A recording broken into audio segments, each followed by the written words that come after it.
मेरा नाम शालू कुमारी है। मैं 17 साल की कुमारी लड़की हूँ। मैं बिहार की रहने वाली हूँ। आज जो मेरे साथ घटना हुई है, मैं आप लोगों को एक कहानी के जरिए से बताने वाली हूँ। एक दिन मेरे मम्मी पापा किसी काम से दिल्ली गए थे, तो मेरे घर में मैं और मेरा बड़ा भाई, जिसकी शादी हो चुकी है, और भाभी भी जो अपने घर चली गई थी, तो मैं और मेरा बड़े भाई दोनों ही घर पर अकेले थे। उसी रात को मेरे सहेली का बर्थडे था, तो मैंने अपने बड़े भाई से कहा कि तुम भी साथ चलो, और वह भी आसानी से मान गए। तो हम दोनों उस रात को अपने सहेली के घर के लिए निकल पड़े थे, ताकि हम वहां खूब मस्ती कर सके।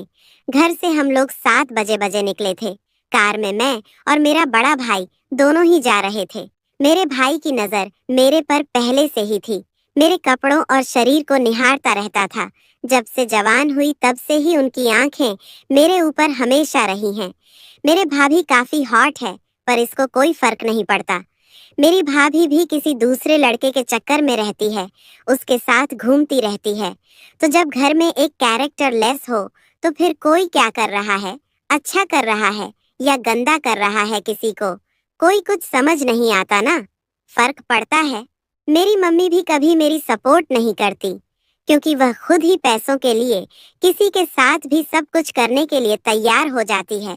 जब घर में सब लोग कैरेक्टरलेस हो, तो एक इंसान सही नहीं रह सकती। मैं उसी में से थी। मैं कोशिश करती थी कि मैं ऐसा कुछ भी नहीं करूं जिससे मेरी इज्जत पर आंच आए। इस वजह से मैंने कभी किसी बॉयफ्रेंड लड़के के चक्कर में नहीं पड़ी। तो आपको समझ आ गया कि मेरा परिवार कैसा है।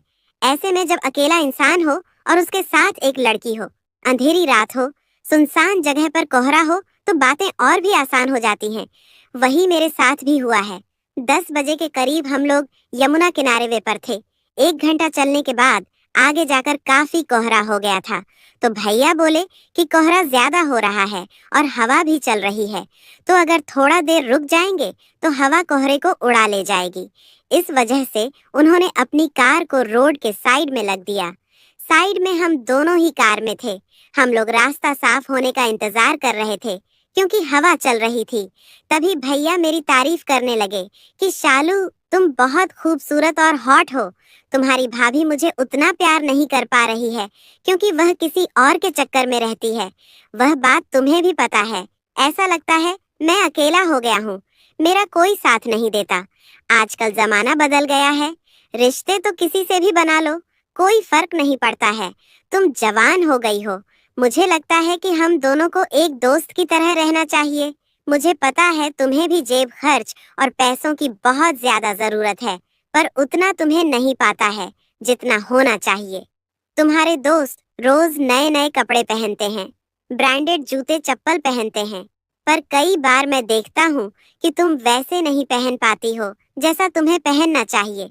मुझे पता है तुम्हें अभी नौकरी करने में समय है, तो अगर तू मेरी एक अच्छी दोस्त बन जाती हो, बहन से ऊपर, तो मैं तुम्हारे लिए बहुत कुछ कर सकता हूँ।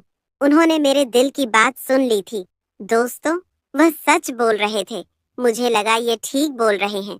मैंने अपने भाई से पूछा, फिर मुझे क्या करना होगा दोस्तों? आप हमेशा ही हैं, बचपन से ही हैं। आप कहते तो थे कि हम दोनों भाई बहन एक दोस्त हैं। तो उन्होंने बोला कि बचपन के दोस्त और जवानी के दोस्त में अंतर होता है।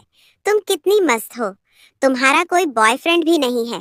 तुम्हारा भी मन करता होगा, और मेरा भी मन करता है, क्योंकि तुम्हारी भाभी मेरे साथ नहीं रहती है, और ऐसी भी है तो सास सोने में नखरे करती है।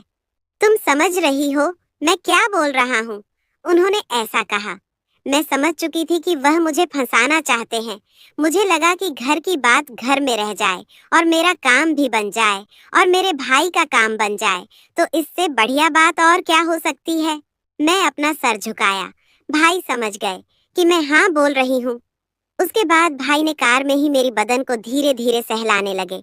उनके छोटे ही मेरे बदन में करंट आ लग गया। कुछ ही देर में ओ सपना सुध बुध खो बैठे थे। मेरे साथ गलत करने का मूड बना लिए थे। आगे की कहानी के लिए कमेंट में पार्ट 2 लिखें, और वीडियो अच्छी लगी तो वीडियो को लाइक और चैनल को सब्सक्राइब जरूर करें, जिससे हमारी दूसरी पार्ट आपसे मिस न होए। धन्यवाद।